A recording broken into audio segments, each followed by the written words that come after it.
सभी मलिक मुरा lover channel देखने वाले भाइयों को मेरी तरफ से नमस्कार, सत श्री अकाल, अस्सलाम वालेकुम। जैसे कि आपको पता है MMLG पे आपके हमेशा ही नॉलेज से रिलेटेड कोई वीडियो आता है। तो आज का जो टॉपिक हमारा बहुत खास है। कोई भाई जयपुर से नया फार्म खोलने के लिए मेरे पास आए हुए थे। वो CIRB में भी ट्रेनिंग के लिए आए थे और वो मेरे पास भी आए थे। तो ये सभी के क्वेश्चन आपके भी होते हैं, बहुत सारे लोगों के होते हैं, बहुत सारी भ्रांतियां होती हैं, तरह तरह के प्रश्न पैदा होते हैं।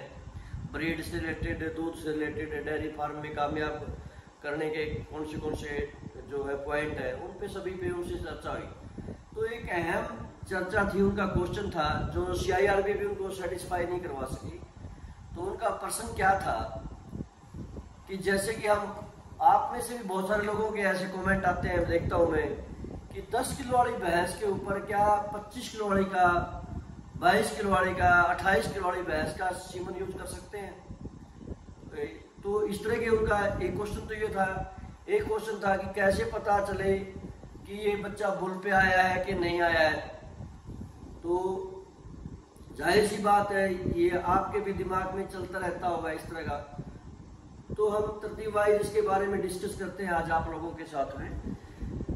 तो जो आपका पहला क्वेश्चन था उन भाई का, उनके साथ तो मेरा कंसल्ट हो गया था। 10 किलो वाली भैंस यदि आपके पास है तो ऐसा कुछ भी नहीं है कि आप उसके ऊपर 12-13 लीटर का या 10 किलो वाली भैंस का ही सीमन यूज करो।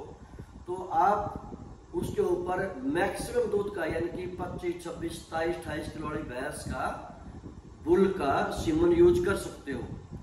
क्योंकि जो बुल का काम क्या होता है, अपनी माँ के जीनोम ट्रांसफर आगे बच्चे में करना, जिसको हम सुपीरियरिटी कम्प्लेक्स बोलते हैं। सुपीरियरिटी, बुल की सुपीरियरिटी बोलते हैं इसको, कि वो कितने % अपनी माँ के जो जीनोम ट्रांसफर करता है।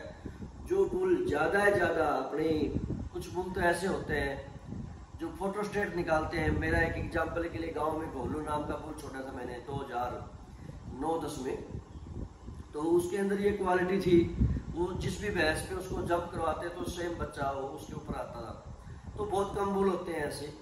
तो और वो आपका लक भी होता है कि आपने 10 किलो वाली भैंस को 25 किलो वाले बुल से गबड़ करवा दिया और बुल की सुपीरियरिटी अच्छी है।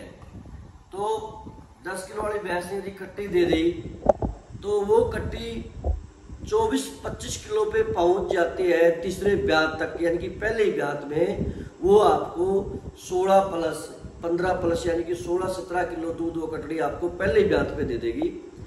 पहले ब्यात पे जो कटड़ी 16-17 किलो दूध दे देती है तो वो 23-24 किलो दूध पे पहुंच जाती है। वो मैनेजमेंट का भी 1-2 किलो का रह जाता है। तो ये क्या होता है, ये बाई लक होता है। दूसरा इसमें ऑप्शन क्या रहता है कि 50% जो करेक्टर है बुल से आ जाए और 50% माँ से आ जाए।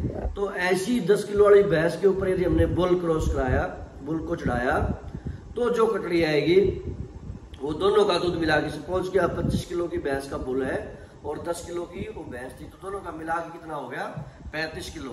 35 का यदि आप करेंगे तो 17 किलो। ये 17 किलो दूध में पीक टाइम का बता रहा हूँ, तीसरे चौथे लैक्टेशन का। कभी सोचो पहले ब्यात का, पहले ब्यात को देगी 11-12 लीटर। यानी कि जिसकी माँ पूरे पीक पे 10 किलो दूध देती थी, उसकी कटड़ी पहले ब्यात पे 11-12 किलो दूध दे देगी। तो वो तीसरे ब्यात लगे 17 किलो पे, 17.5 किलो पे पहुंच जाएगी।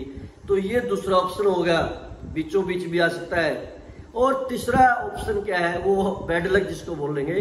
वो भैंस कुछ ऐसी भैंसें होती है जो खुद पे ही बच्चा जाती है, यानी कि बुल का बहुत कम % में उसका रिजल्ट आता है। 10 किलो वाली भैंस खुद पे ही बच्चा ले आई तो वो कैरेक्टर आपको पता ही चल जाता है। कुछ भैंसे या बुल तो उनमें आइडेंटिफाई करने का एक सिस्टम होता है। वो कैसे होता है, सपोज कर आपकी भैंस की पूंछ बिल्कुल काली है और बुल की पूंछ 6 इंच सफेद है।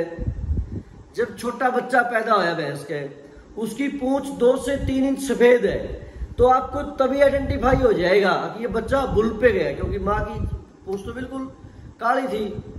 हाँ, ये भी हो सकता है, इसमें संभावना ये भी है कि जो भैंस ब्याई है, जिसने बच्चा दिया है, उस भैंस की आगे माँ की पूंछ ज्यादा रही हो, तो आपको हिस्ट्री देखने से पता चलेगा वो आपका एनिमल पुराना है नया है। लेकिन फ्रेश बंदे हो आप, तो आप वहां पे अंदाजा लगाओगे कि ये बच्चा बुल के ऊपर ही है।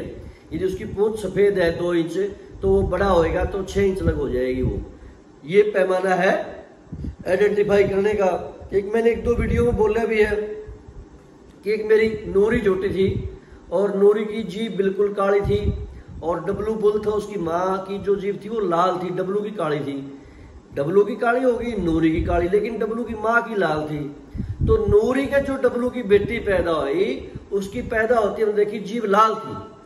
तो इससे क्या हुआ कि वो डब्लू की माँ पे चली गई कटड़ी, आइडेंटिफाई हो गया। तो ये तो इस तरह के केस यूनिक होते हैं जिनकी कुछ खास पहचान होती है, उससे आप अंदाजा लगा सकते हो। पैदा होते ही पता चल जाएगा आपको कि बच्चा किस पे है।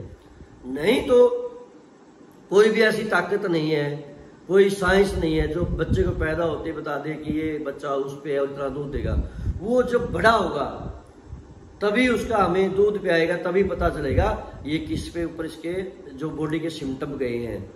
तो ये आप आइडेंटिफाई करने के लिए आप हम सबको मिलके ने जो ब्रीडिंग जो हम कर रहे हैं, अच्छे अच्छे बुलों का सिलेक्शन कर रहे हैं, उसमें 2 साल 3 साल तक ऐसे लगेंगे सारे, क्योंकि पिछले 2 साल में ही बहुत सारे बुल मार्केट में आए हैं। तो उनके लिए 4-5 साल तो हमारे को लगेंगे वहां तक पहुंचने में, क्योंकि 10 महीने बाद भैंस ब्याती है। अभी मोस्टली उन बुलों की कटिया कोई ब्याने वाली है, कुछ बुल तो है जो 5-7 साल पुराने हैं, 7 साल ही पुराने हैं, उनकी तो कटिया काविंग कर रही है। जैसे धन्नासुर की गाय है 1470-10 विलास का रहा है, और भी अच्छे कुछ बुल है जैसे कोहिनूर है, बहुत सारी कटियां कोहिनूर की उन्होंने दूध भी दिखाया है, दारा वगैरह रहा है। लेकिन बहुत सारे आने वाले जो बुल लेटेस्ट वो 2-3 साल के अंदर ही हाईलाइट हुए। ABS का है जैसे आंध्रा वाले का, उनके भी अभी लग बच्चे काविंग पे बहुत कम आए हैं। तो ये जो 2 पॉसिबिलिटी मैंने आपको बताई, माँ के ऊपर जाना, बाप के ऊपर जाना और बिक्स जाना, तो इस तरह आपकी जो भ्रांतियां हैं वो शायद इस वीडियो से क्लियर हो गई होंगी कि ऐसा कुछ भी नहीं है कि आप 10 किलो वाली के ऊपर 12-14 किलो वाली का ही सीमन रखवाएं। नो, आप हायर से हायर यील्डर का सीमन हमेशा यूज करें ताकि आप जल्दी ब्रीड इंप्रूवमेंट कर सके और आपके घर पे भी एक 18-20 किलो की सामान्य भैंस से 18-20 किलो की भैंस तैयार हो जाए। हम मानते हैं थोड़े दूध वाली से टाइम लगता है, लेकिन कहीं कहीं आपका लक काम कर जाए तो 3 साल के अंदर भी आपकी लॉटरी लग सकती है। बहुत सारे लोगों के साथ ऐसा भी होता है। तो आप कमेंट के माध्यम से बताना वीडियो आपको कैसी लगी, और अगली वीडियो आपके कमेंट के आधार पे हम करेंगे। जितने ज़्यादा से ज़्यादा आप कमेंट करोगे उसी के आधार पे हम वीडियो डालेंगे। और आप वीडियो को अच्छी लगे तो लाइक और शेयर कर दिया करो। ये आपका अपना चैनल है। धन्यवाद।